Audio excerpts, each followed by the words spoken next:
Houthis admit execution of 16 buried bodies found in mass grave in Amran Governorate.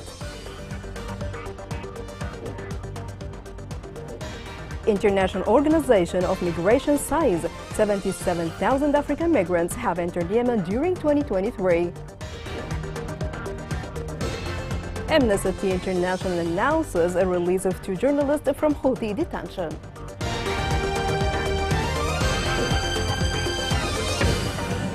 Good evening. Welcome to Yemen Today TV. I am Abir Ali and you are watching the English news. 16 bodies were found at a mass grave in Cave in Harf Sufyan district. These people were abducted and executed by the Iran-backed Houthis more than a decade ago. The following report has more. The bodies of 16 people thought to have been abducted and executed by the Iran-backed Houthis more than a decade ago have been recovered in the northern Yemeni province of Amran. Human rights groups, media reports and officials said the bodies were found at a mass grave in a cave in Harf Sufyan district, used by the militia group in 2010 to bury its victims. Saada, the heartland of Yemen's militia in the neighboring Amran province, were the sites of 6 bloody conflicts between the Yemeni army and the Houthis from 2004 to 2010. That resulted in the deaths of hundreds of combatants and civilians. The Houthis recently admitted kidnapping 16 people, including tribal leaders from their homes in Amran, accusing them of fighting with Yemen's armed forces, then executing them and burying their bodies in a cave. And the group later revealed the burial site to relatives. Abdulrahman Birman, a Yemeni human rights advocate and the director of the American Center for Justice, said that tribal leaders, local dignitaries, and relatives of the deceased had staged a sit-in to pressure the Houthis into giving information about what happened to the abductees. Yusuf al-Madani, a senior Houthi military leader, told the gathering that the prisoners had been executed 1 year after their capture during fighting with the Yemeni government, and the Houthis were attempting to suppress relatives' anger by paying them millions of riyals. He said the discovery of the bodies would encourage other people whose relatives had been abducted by the Houthis years ago to call for their whereabouts to be revealed, stating that there are unrevealed cases of enforced disappearances and executions to this day. I believe that many similar cases will emerge in the future, and people will be encouraged to search for their loved ones. A 45-year-old woman was killed and a child was injured as a result of a mine explosion planted by the Houthi militia in Hodeidah. A human rights activist said that a 45-year-old woman was killed and an 11-year-old girl was injured by shrapnel in separate parts of her body. It's noteworthy that the Houthi militia has deployed thousands of explosive devices camouflaged on a large scale in Hodeidah Governorate. Massam removed 4,899 mines planted by the Houthi militia in a number of liberated governorates during the month of June, according to the monthly report issued by the media center of Massam. The cleared mines were distributed among 4,307 unexploded ordnance and the destruction of 4,489 mines. The report indicated that the total that has been cleared since the launch of Massam project at the end of June 2018 until now is 405,818 mines.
The International Organization for Migration, IOM, reports that the number of migrants entering Yemen via Gulf of Aden exceeded 77,000 this year, up from 73,000 in 2022.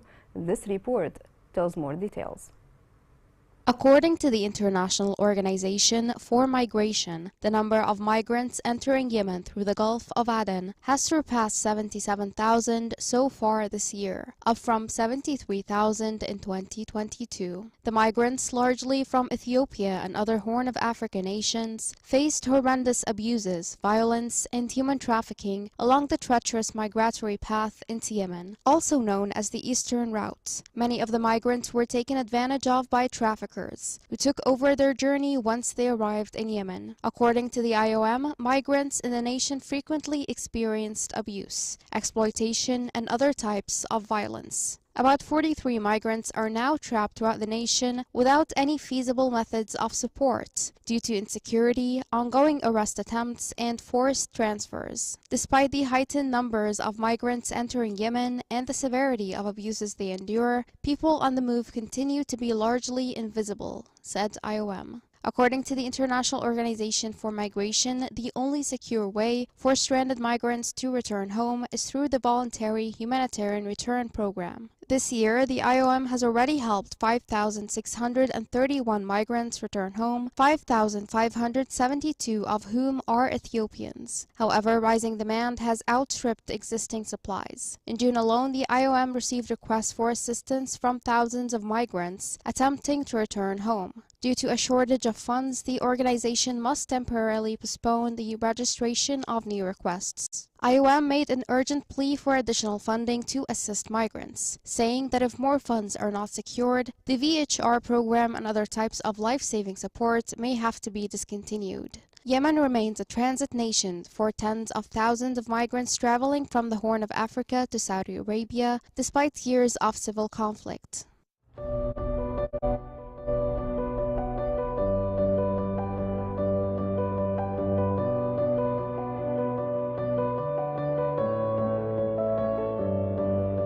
وبعدين هنا بالماء تعبوا وبعدين يجوا لما يموتوا نصيبه اذا ما مات في سبيل الله يشلون من الشارع لاجوا اللجوم. الفريق الطبي يقوم بتقديم الخدمه الصحيه بالفحص والاطمئنان على صحه المهاجر، بتقديم الخدمه الصحيه للمهاجرين الواصلين حديثا عبر السواحل اليمنيه. عمري 20 ما في شغل على حياتي، عشان كده راح السعوديه ادور رزق.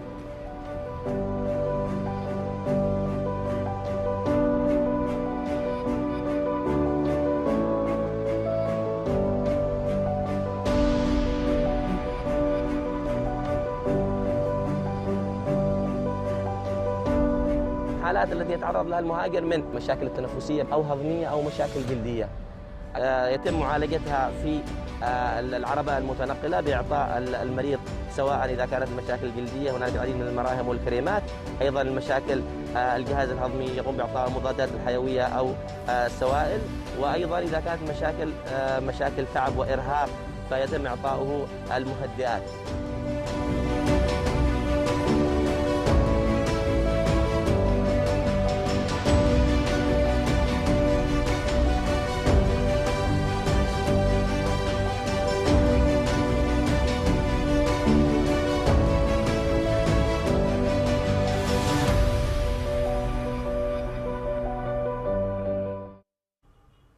The World Food Programme announced the reduction of food rations for more than 10 million Yemenis due to a lack of funding. Data distributed by the program showed that food imports to the ports of Hodeidah, which is under the control of Houthi militia. A recent report by the United Nations program warned of the need for close monitoring in the coming months in light of the low levels of imports. The terrorist militia continues to launch campaigns of large collections on car owners, which exceeds the usual campaigns in the streets of Sana'a. In the past few days, the traffic police of the capital Sana'a, which is under the control of the Houthi militia, have carried out large-scale campaigns targeting about 102 exhibitions. The website of the Houthi Ministry of Interior stated that the campaign came in coordination with the owners of showrooms, for the sale and purchase of cars. The Houthi militia imposed loyalties on mentally ill who are in the hijacked capital Sana'a. Activists circulated on social media a copy of an advertisement by the Houthi militia during which it imposed on the mentally ill to pay 50 riyals as a fee. The Houthi announced also set 100 riyals for healthy citizens to enter the same paths instead of 50 riyals, as increase of 100%. Amnesty International organization announced that the Houthi militia has released 2 journalists who had been abducted for a year. This report has more details. On the 1st of July, the Houthi militia released the Yemeni journalists Mohammed al-Salahi and Mohammed al-Junaid, who had been detained past their sentence expiry for roughly a year. Mohammed al-Salahi and Mohammed al-Junaid were arbitrarily detained by the Houthi group in the city of Hodeidah in October and November 2018, respectively. During their detention, they were subjected to a series of gross human rights violations, including enforced disappearance, torture, and other ill treatment, and denial of access to their lawyer. In accordance with their sentence, Mohammed al-Salahi and Mohammed al-Junaid should have been released in June and July 2022 respectively, but they were kept in custody despite having already served time in pre-trial detention. The wave of violence against the press and journalists continues in the Houthi militia-controlled areas in all its forms. This wave has become a prevalent approach in Sana'a, but in the rest of the regions it is less severe, where journalists can go out at least to express their rejection of oppression or to demand their rights, but the whole story of the press in Yemen is that its workers' jobs are suspended, their salaries are suspended, and their freedom is no longer accessible. Where is the freedom of the press and journalists? A question that the owners of the press and institutions ask. In light of the arrest and killing of all those who disagree with it, the Houthis realized that the truth that the journalists seek to reveal will manifest their flaws. Therefore, the Houthi group is working to target the truth revealers, such as Mohammed al-Salahi and Mohammed al-Junaid, and others who have been affected by treachery and terrorism. However, no matter what crimes, intimidation, and undermining of press freedoms the armed militia does, their effort remains worthless, and they will not succeed in covering and beautifying their terrorist face with the systematic killing of journalists in Yemen. Coming next in the news.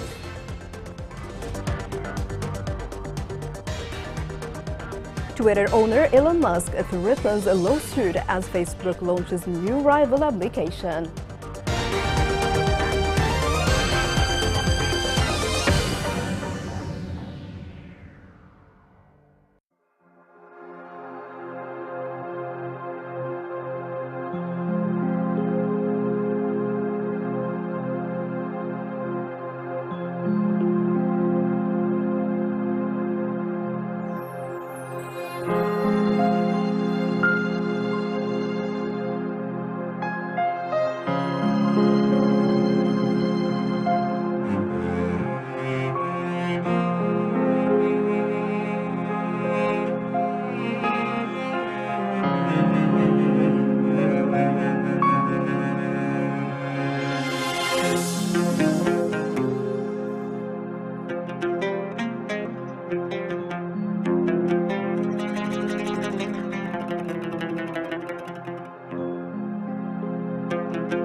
Welcome back. Meta launches a new app, Threads, and Twitter threats it with a lawsuit. This report has more. After disclosing its plan for the app just 3 months ago, Facebook parent Meta formally launched Threads. The company claims that Threads is off to a strong start. The app attracted 30 million accounts, including major brands, famous people, journalists, and other well-known accounts. So what is Threads? It's a brand new app from the company that has Facebook, Instagram, and WhatsApp. People can engage in real-time conversations on the platform, which has a feed of mostly text-based messages similar to Twitter, but users can also add photographs and videos. Meta stated that messages sent to Threads will be limited to 500 characters. Users can respond to, repost, and quote other people's Threads posts in the same way as they can on Twitter. However, the app incorporates Instagram's existing design and navigation mechanism, as well as the ability to share Threads content directly to Instagram stories. But just hours after Instagram launched Threads app, Twitter threatened to sue Meta. Elon Musk lawyer accused Meta of unlawful misappropriation of Twitter's trade secrets and other intellectual property in a letter to Meta's CEO Mark Zuckerberg. In the letter, Meta was charged with employing numerous former Twitter workers who had and still have access to Twitter. Threads is the most serious opponent to Twitter, as it has seen a slew of prospective competitors emerge, but has yet to replace one of the world's largest social media networks, despite its difficulties. The recent move by Zuckerberg against Musk has intensified their hatred even more. Musk tweeted, "Competition is fine. Cheating is not." So far, Meta denied all the allegations. The Threads hashtag on Twitter has received 3 million tweets worldwide, with many users sarcastically predicting that people will return to Musk's site. This is not the first time for Zuckerberg. He has been accused of mimicking other social apps, as Instagram Reels and Stories are similar to TikTok and Snapchat. Public activities and theatrical performances began in Wadi Hadramaut to raise awareness of the importance of girl education. The events were being implemented by Al Khair Coalition for Humanitarian Relief in cooperation with ISISCO within the framework of the project. The events are organized under the slogan "Educating Girls to Protect Societies and Invest in the Future," to enhance community awareness of the importance of educating girls. The Houthi militia has established new tax collection centers in Damar Governorate. Local sources stated that the militia issued alerts through the branch of the Executive Unit for Taxes to all farmers in Damar, including obliging them to implement the new directives that stipulated paying taxes at the new points. Also, it began to prevent the entry of any quantities of cod into the city and not to allow its passages except after paying gats. As soon as you visit the city of Shahr in Hadramaut Governorate, you will be eager to visit the places of the ancient folklore in it, where the blacksmithing craft is one of the traditional crafts that many of its professionals still maintain its practice until now. This report has more. If you visited the city of Shahr in Hadramaut Governorate, the curiosity will take you to visit the places of ancient folklore, in which blacksmithing is being practiced for so many years. It is one of the traditional crafts that many of its practitioners still maintain its work. Blacksmithing work dates back to 90 years ago. We've inherited this craft from our ancestors for many years. We're still doing this work with blowers, extractors, and very old tools. There are no modern equipment that we can use here in this simple work. Like other trades, the Maktouf family was known for its blacksmithing hundreds of years ago. The late Awad Maktouf is considered one of the most famous practitioners of this profession. Children inherit this profession from their parents with passion, love, and interest. As for blacksmithing, it's one of the ancient professions in the Shahr district, but it has deteriorated in some way. It is a difficult profession and depends on fire, coal and furnace. It requires strength and heat tolerance. Al-Shahr is one of the ancient historical cities that was famous for many professions such as construction, trade, carpentry and fishing. The blacksmith profession also existed, especially in the 12th and 13th centuries, and it was inherited to many generations. This craft was characterized by distinguished work and high quality. Using traditional tools, these people are working on producing the finest works and handicrafts that are produced through professional craftsmen, so that creativity and professionalism continues over the years and ages. Here is a reminder of the main headlines.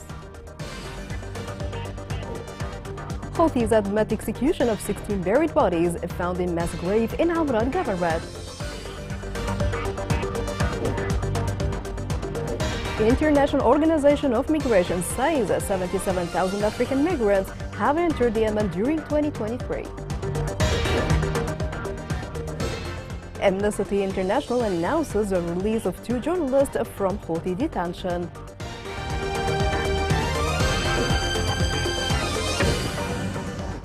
This is the end of the news. It was Abir Ali, and thank you for watching.